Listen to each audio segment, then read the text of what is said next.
à toutes et à tous, on se retrouve aujourd'hui pour une nouvelle vidéo et c'est l'interview du mois de décembre que je vous propose aujourd'hui et c'est avec un très grand plaisir que je reçois pour cette interview Eve Estier. Eve Estier écrit des romans plutôt MM et les romans que j'ai lus d'elle m'ont tous embarqué. On a des univers très différents à chaque fois, mais moi c'est ce que j'aime. Donc je vous propose de découvrir cette interview et de faire la connaissance de Fred si ce n'est pas encore fait. Tout d'abord, peux-tu te présenter pour les lecteurs et les lectrices qui ne te connaissent pas? Alors, donc moi c'est Eve Estier, je suis auteure de romans MM et MF, principalement romans MM d'ailleurs, romances contemporaines, beaucoup, un peu de romances paranormales, mais c'est pas le principal.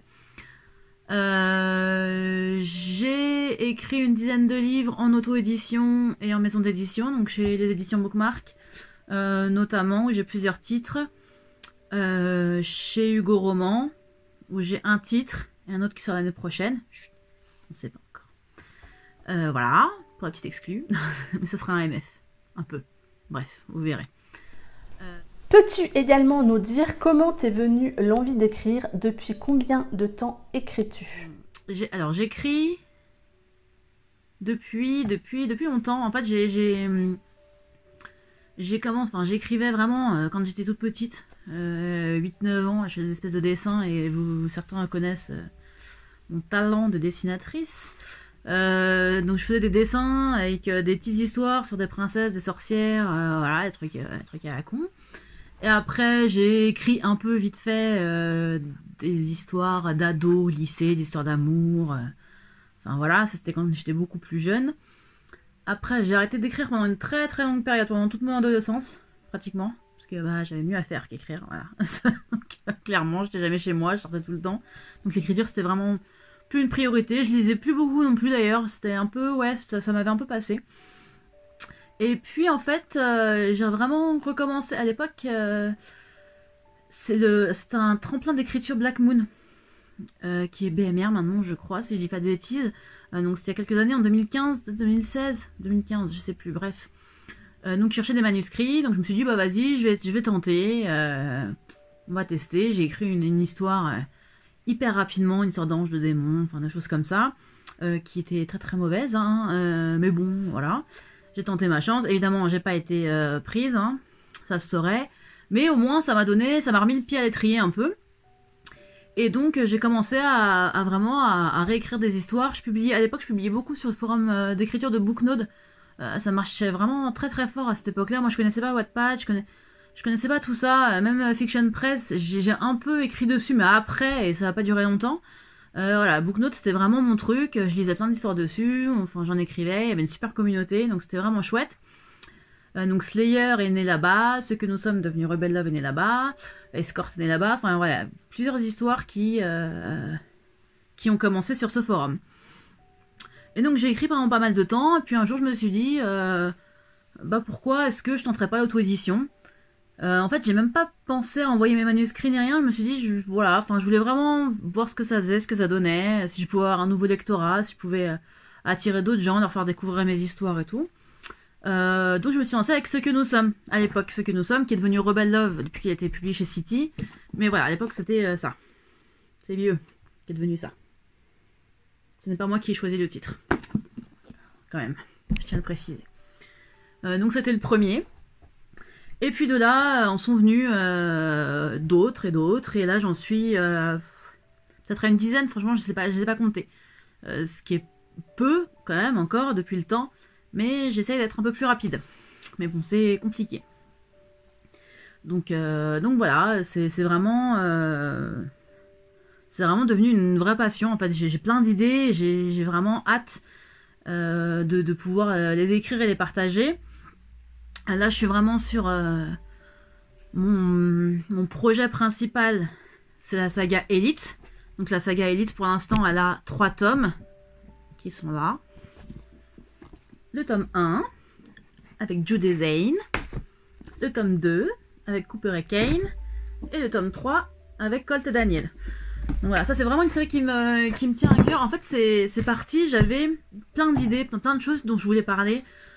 des sujets différents. Donc là, comme c'est le cas, par exemple, le premier, c'est un peu une histoire d'amour qui commence avec des mensonges, avec de la manipulation, avec du chantage. Quelque chose de pas très sain entre le fils du sénateur de New York, parce que tout se passe dans l'île de Manhattan.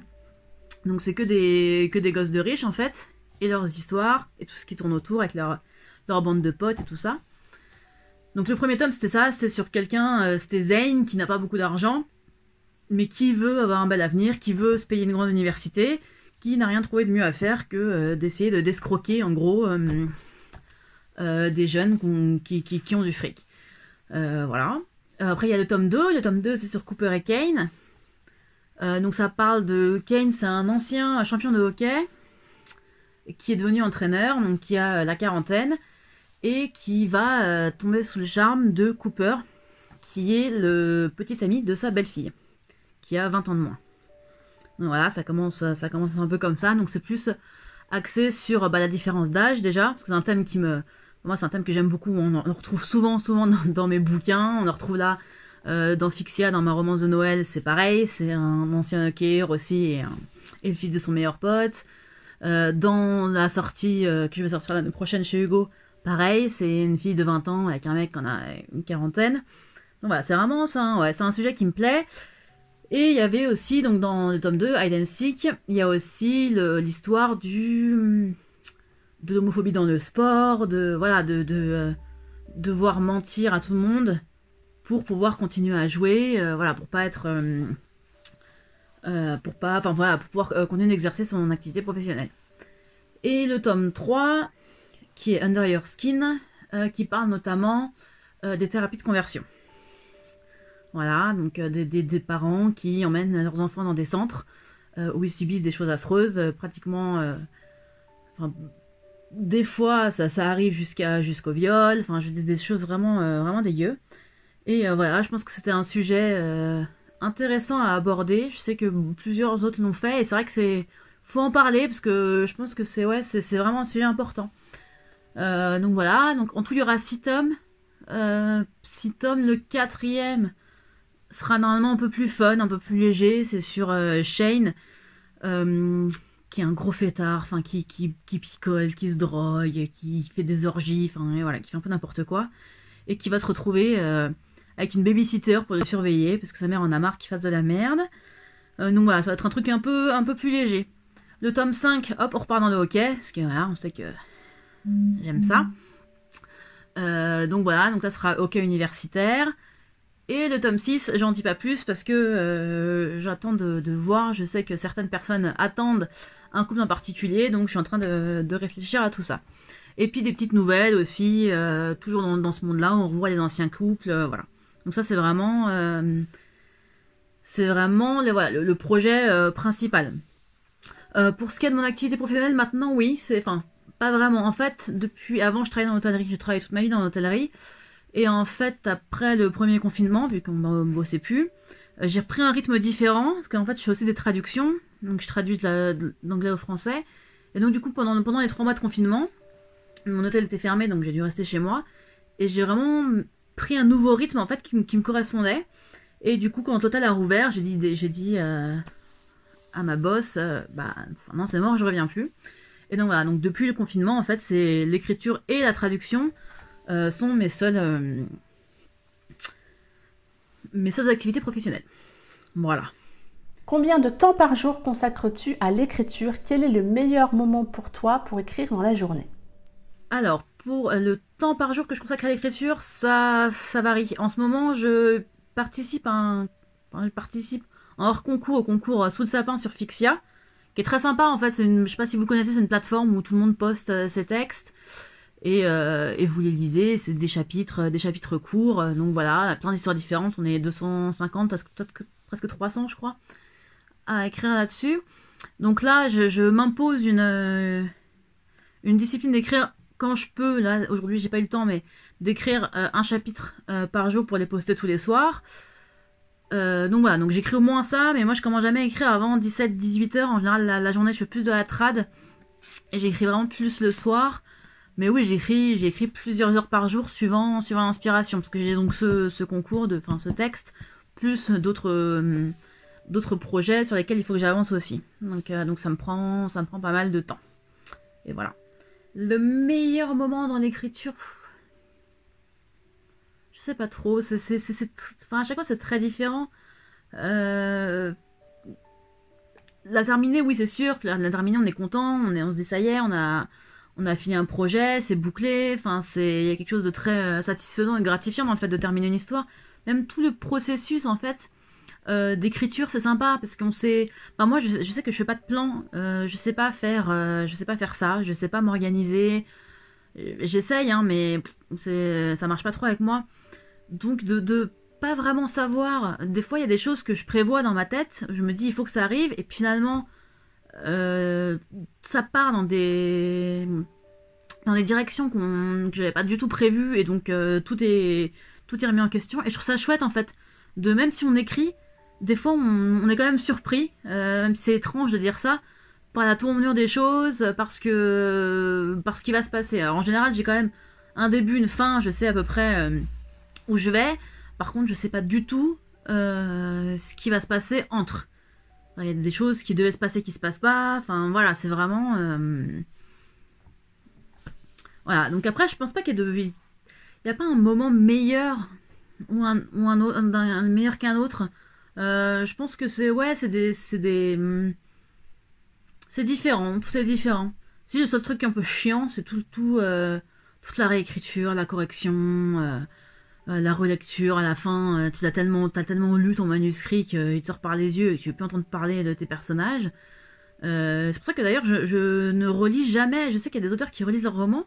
Moi c'est très rare, je l'ai fait, là je l'ai fait pour Élite. Et encore en diagonale parce que il y avait des choses que j'avais oubliées qu'il fallait que je me remette en tête pour écrire la suite. Mais sinon, je ne relis pas mes bouquins. Enfin, je les ai tellement lus que ça y est, quoi, j'en ai marre. Sauf que bon, après, je m'en souviens plus. Moi, il y a plein de trucs que j'ai écrits, je sais plus ce qui se passe. Mais des fois, on me dit, on m'en parle et j'ai plus, j'ai plus aucun souvenir en fait. Mais bon, après, j'ai une mémoire de poisson rouge, donc ça aide pas. Dans tous les romans que tu as écrits, quel est celui qui te tient le plus à cœur et pourquoi? Dans tous les romans que j'ai, je sais pas s'il y en a un qui me tient plus. Je les aime tous, certains certains sont plus légers, certains voilà, certains c'est juste des petites histoires comme ça pour passer le temps, ça n'a pas vocation à être quoi que ce soit d'autre. Après ils me tiennent tous à cœur, j'aime bien tous, j'aime bien Dark Skies. Dark Skies, c'est celui-là. Hop. Dark Skies. J'aime bien Dark Skies parce que c'est le premier vraiment érotique que j'ai fait. Pour le coup, c'est vraiment de l'érotique pure. C'est sur un homme qui est tellement enfermé dans son placard qu'il est limite homophobe en fait. Et en fait, il va avoir un nouveau collègue de travail qui va le forcer à assumer ses désirs. Et donc tous les soirs, il va aller dans un club qui s'appelle The Dark Skies avec d'autres hommes. Et il va laisser vraiment libre cours à ses désirs et à qui il est. Et il va évoluer au fur et à mesure de ses soirées. Donc voilà, c'est un truc. Et puis la construction est vraiment différente. Il y a beaucoup de flashbacks, il y a beaucoup de... Ouais, c'est beaucoup d'allers-retours présent, passé. Donc c'est vrai qu'il est peut-être un peu difficile à suivre. Donc la construction, c'est vraiment pas une romance comme j'en écris d'habitude. Voilà, la construction est vraiment différente. Donc ça, c'était un vrai challenge pour moi. C'était vraiment la première fois où je faisais quelque chose de vraiment qui me sortait de ma zone de confort. Et après Dark Sky, celui qui m'a le plus sorti de ma zone de confort, donc c'est Fucked Up. Voilà, qui est sorti au mois de mai, je crois, si mes souvenirs sont bons. Qui là, pour le coup, m'a vraiment sorti de ma zone de confort, dans le sens où ça parle c'est une histoire d'inceste, en fait. Ça parle de deux frères amoureux l'un de l'autre et qui savent pas comment gérer. Et c'est pas très joyeux comme histoire. Enfin, il n'y a pas beaucoup d'espoir, il n'y a pas beaucoup de moments lumineux. Enfin, c'est vraiment un peu la descente aux enfers de Jeff et Ash, deux frères qui s'aiment d'un amour interdit en fait, et de leur manière à chacun d'eux de gérer ça. Donc voilà, c'est pareil, la construction est un peu différente parce qu'on a un chapitre passé, un chapitre présent tout le temps comme ça en continuité, ou comme ça on les voit au jour d'aujourd'hui, enfin, à l'heure d'aujourd'hui, je sais pas comment on dit, et on les voit aussi quand ils étaient plus petits et quand ils ont grandi et comment cet amour malsain s'est développé entre eux. Donc voilà, donc c'était vraiment, c'était vraiment différent, ça m'a plu. J'en réécrirais pas deux comme ça. Voilà, c'était douloureux à écrire et je me suis vraiment pris la tête. Enfin, c'était compliqué, c'était vraiment compliqué. Et, ouais, je me sens pas capable. Enfin, c'est pas. J'avais envie de l'écrire parce que vraiment les personnages me trottaient dans la tête depuis très longtemps. Ils avaient envie que j'écrive leur histoire, mais c'est. Et même si j'ai adoré l'écrire, je suis pas. Voilà, moi je préfère des trucs un peu plus mignons, quoi, un peu plus soft. C'est plus mon truc. Voilà. Après, sinon oui, après je les aime tous. Bah comme je vous disais, après Elite, ouais, Elite c'est un peu mon bébé parce que je peux aborder plein de thèmes différents. Enfin voilà, il y a tous ces personnages qui sont toujours là. Et puis il y a Zane, donc rien que Zane qui est tout le temps là dans chaque tome, qui veut jamais dégager. Enfin voilà, et non ouais, je crois que je les aime tous en fait. Donc voilà. Peux-tu plus précisément nous parler de ta dernière sortie? Under Your Skin, qui est sorti en septembre, en octobre, je sais plus. Fin d'année, il n'y a pas très longtemps. Donc voilà, donc Under Your Skin, c'est l'histoire de Colt et Daniel. Donc Colt, qui est un mécanicien / acteur porno, qui d'ailleurs, petit clin d'œil, qui d'ailleurs bosse pour Fucking Boys, donc le studio de porno arty de Amélie. Voilà, que vous pouvez trouver dans la saga Fucking Love. Donc voilà, donc Colt bosse pour eux, et en fait, donc lui c'est le meilleur pote de Zane, qu'on voit dans le tome 1, l'enfoiré qui veut piquer du fric à Jude.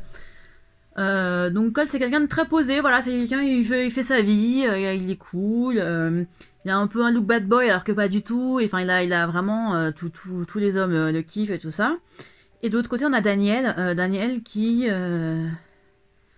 un peu paumé, en fait il est issu d'une famille très catho, très conservatrice, et donc il a toujours essayé de cacher qui il était au fond de lui, donc il se perd un peu, il nage un peu, entre la personne qu'il est et la personne que les gens attendent de lui qu'il soit, celui qu'il voudrait être mais qu'il n'arrive pas à être. Enfin, voilà, il est complètement paumé, le pauvre.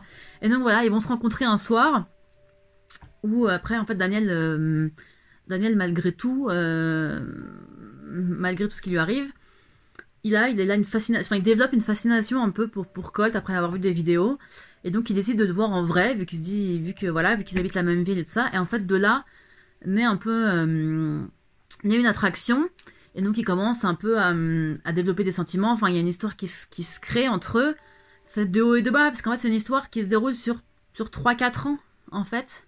On a tout l'avant et après tout le présent, donc sur leur rencontre, sur des fois ils ont pas pendant 6 mois, enfin voilà, c'est vraiment ils vont et viennent dans la vie l'un de l'autre, et jusqu'au jour où, voilà, après je vais pas en dire plus, mais voilà, en fait Colt c'est l'oiseau libre, en fait, c'est ce qu'il représente pour Daniel, et Daniel il est complètement attiré par lui et il voudrait être comme lui, enfin il voudrait pouvoir lui aussi éprouver cette liberté, plus avoir à se cacher, aller mieux, parce qu'il est dépressif, il a des problèmes de santé. Et voilà, Colt pour lui c'est un peu la liberté, et tout ce qu'il représente en fait fait que qu'il va tomber petit à petit amoureux de lui. Voilà, et donc là c'est le tome 3. J'ai un tome 3.5 qui est prévu bientôt, où on repart sur Cooper et Kane, le hockeyeur. Et après, donc la suite, voilà, ça va se continuer, mais voilà, là c'était vraiment ma dernière sortie. Où puisses-tu ton inspiration pour tes histoires et tes personnages? Pour l'inspiration pour mes histoires, il y a... Je sais pas trop, en fait. Ça peut venir de tout n'importe quoi. Ça peut venir de... Le jour, j'ai écouté une chanson, hop, ça m'a donné des idées, un truc dans la rue, enfin... Des trucs tout bêtes, en fait. Des bouquins, des séries... Voilà, ça peut venir de tout et n'importe quoi. Alors, vraiment, j'ai pas J'ai pas de choses précises. Elite, c'est un peu comme, oui, c'est un peu genre à la Gossip Girl, quoi, mais en plus, un peu plus fucked up des fois, mais c'est le même genre. Voilà, après, j'ai pas de... Ouais, j'ai pas forcément de trucs, si. Enfin, ça peut venir de tout et n'importe quoi, vraiment. Enfin, j'ai pas de trucs précis en tête. Des fois, ça vient de rien, ça vient de juste comme ça. Je suis dans mon lit, je suis dans mon bain, et je réfléchis, et hop, il y a des trucs qui sortent, et voilà, quoi. C'est vrai, hein, c'est vraiment très aléatoire, ça dépend vraiment. Ça dépend vraiment. As-tu encore le temps de lire? Quel genre de lectrice es-tu? Quel est ton genre de prédilection quand tu lis? Alors, oui, j'ai le temps de lire, je le prends pas. Je le prends moins. C'est vrai que ces derniers temps, j'ai pas beaucoup lu. Enfin, si, là, je me suis refait toute la série Adrian English, mais bon, parce que je la relis à peu près tous les ans. Adrian English, je sais pas si vous connaissez. Je vais la montrer. C'est ça, là. C'est une super série, en fait, moi, c'est ma série préférée, clairement. C'est sur un... C'est du MM, mais en policier, un peu, en fait. C'est l'histoire de Adrien. Comme son nom l'indique, qui est libraire et en fait dans le premier tome, son employé et ami est retrouvé mort et donc il y a les flics qui débarquent pour l'interroger. Dans ces flics, il y a Jake Riordan. Et donc voilà, donc ça va être leur histoire à eux et c'est complètement génial. Moi à chaque fois, tous les ans, je relis les 5 tomes et je suis toujours à fond dedans, quoi. Donc voilà, mais sinon j'ai pas beaucoup lu dernièrement. Mais sinon, après j'ai mes auteurs chouchous, donc Josh Lanyon, oui, clairement. J'aime beaucoup ce que font Amélie et Marie. En français, c'est à peu près les seuls que je lis, je pense. J'en lis pas beaucoup. Après... Peux-tu me décrire ton espace de travail quand tu écris? Alors, décrire l'espace de travail. L'espace de travail, c'est mon bureau. Je l'ai rangé aujourd'hui en plus. Donc voilà, c'est mon bureau devant ma superbe étagère MXM Bookmark dédiée exclusivement. Donc voilà, c'est le bureau dans ma chambre et voilà, et souvent je me mets là. Des fois j'écris dans mon lit, mais c'est plus rare parce que j'ai rapidement mal. Mais voilà, c'est principalement le bureau. L'été, quand il fait beau, j'écris dehors. Et quand les cafés sont ouverts, on se fait des petites sessions d'écriture avec des copines une fois par semaine. Mais bon, vu que là, c'est pas possible. Donc voilà, donc pas de Starbucks. Donc je reste dans ma chambre, cloîtrée pour écrire. Voilà, donc après, voilà, c'est un bureau, tout ce qu'il y a de plus simple. Quand tu écris, écoutes-tu de la musique? Et si oui, laquelle? Les musiques que j'écoute, alors j'écris pas toujours en musique. Souvent, j'écris sans rien, ou j'écris avec le bruit de la télévision de mon mari quand il joue à la PlayStation ou quand il regarde South Park notamment. Mais sinon, j'écoute, ouais, j'ai des playlists un peu aléatoires que j'écoute avec plein de musiques différentes, beaucoup de pop rock. Moi j'aime bien tout ce qui est les Red Hot Chili Peppers, Prince, System of a Down, Muse à l'époque où c'était bien encore, Harry Styles, Imagine Dragons, voilà. En ce moment j'écoute beaucoup Ella Fitzgerald, ces chansons de Noël pour écrire Il suffira d'un peu de poussière d'étoiles sur Fixia, ça me met dans l'ambiance Noël. Donc voilà, sinon c'est pas un truc que j'écoute le reste de l'année, mais voilà, c'est un peu... Ouais, ça change, mais en général, oui, ça tourne un peu... voilà, c'est un peu tous ces groupes-là. Quelles sont tes prochaines sorties? As-tu un projet en cours? Est-ce que tu peux nous en dire un petit peu plus? Mes prochaines sorties, j'en ai plusieurs de prévues. Je ne sais pas exactement les dates. J'ai mon tome 2 de Slayer, qui est mon Urban Fantasy MF, sorti chez Bookmark, qui est... Ah bah non, elle est derrière, elle me sert à tenir ma caméra, donc non. Donc voilà, mon tome 2 qui est prévu. J'ai le tome 2 des Chroniques de l'ombre avec Seth et Jared, qui est aussi de la romance paranormale, qui est prévu l'année prochaine. J'ai mon tome 3.5 et mon tome 4, j'espère, d'Elite. J'ai une sortie chez Hugo aussi, qui est prévue fin d'année. Et peut-être éventuellement, je pense, fin d'année aussi, la romance de Noël que je suis en train d'écrire en ce moment. Vu que de toute façon, je peux la sortir qu'en décembre. Donc voilà, j'ai aussi, très important, j'ai aussi une série. Alors on a prévu de faire 4 tomes, une série que je coécris avec Phoenix B. Asher, c'est génial ce qu'elle fait. Enfin, franchement, je vous la conseille. Elle écrit du MF. Mais là, on a commencé une série ensemble sur l'univers du foot américain universitaire. Donc, avec plusieurs tomes de prévus, du MF, du MM, voilà, un peu de tout. Et donc là, voilà, on avance bien, on est dessus, on écrit à notre rythme. Et c'est chouette, franchement, ça change, c'est hyper léger, c'est fun. Enfin, vraiment, c'est chouette. Donc voilà, donc il y a ça aussi comme projet en cours. On passe maintenant au petit portrait chinois. Si tu étais un animal, tu serais? Animal, je serais un chat. Parce que les chats, c'est bien. Parce que les chats, ça a une belle vie. Ça fait que dormir toute la journée. Et que dormir, c'est un peu mon activité préférée. Donc voilà, un chat, c'est très bien. Moi, j'aime les chats. Si tu étais une chanson, tu serais? Alors, en ce moment, ça change. Dernièrement, moi, je dirais Unsteady, de X Ambassador. C'est une chanson que j'ai beaucoup écoutée quand j'ai écrit Fucked Up, que j'ai beaucoup écoutée aussi quand j'ai écrit Under Your Skin, que j'ai d'ailleurs mis dedans. Parce que tous les débuts de chapitres presque, il y a des extraits de chansons. Je la trouve très très belle, très un peu douloureuse aussi. Enfin, j'aime beaucoup. J'aime beaucoup. Voilà, c'est vraiment la chanson là qui me vient en tête en ce moment. Si tu étais un roman, tu serais? J'en ai pas mal que j'aime, mais celui qui m'est venu à l'esprit, je pense que c'est Six of Crows, parce que ça a vraiment été un méga coup de cœur. Je m'y attendais pas, je l'ai lu un peu parce qu'on en parlait, parce que les gens disaient que c'était sympa, et j'ai adoré l'univers, j'ai adoré les personnages, avec une grosse préférence pour Willan qui est juste trop mignon. Donc voilà, c'est vraiment, je devais choisir un pareil, après ça change, mais en ce moment ce serait Six of Crows. Si tu étais une boisson, tu serais? Si j'étais une boisson, je serais du café. C'est sûr, vu que j'en bois 5 à 6 par jour. Clairement du café, du thé de temps en temps, mais non, ouais, le café noir, sans sucre, un bon café, voilà, pour moi c'est indispensable. Si tu étais un signe de ponctuation, tu serais? Si j'étais un signe de ponctuation, je sais pas, peut-être un point d'interrogation, 3 petits points, genre to be continued, un truc comme ça pourrait être un peu de suspense. Voilà, je pense que ça me plaît bien les 3 points de suspension. Si tu étais un genre littéraire, tu serais? Si j'étais un genre littéraire, je pense que je serais quand même, malgré tout, de la romance contemporaine. Parce que c'est ce que je préfère écrire, c'est ce que j'aime mieux lire. En dehors de Josh Lanyon, bien sûr.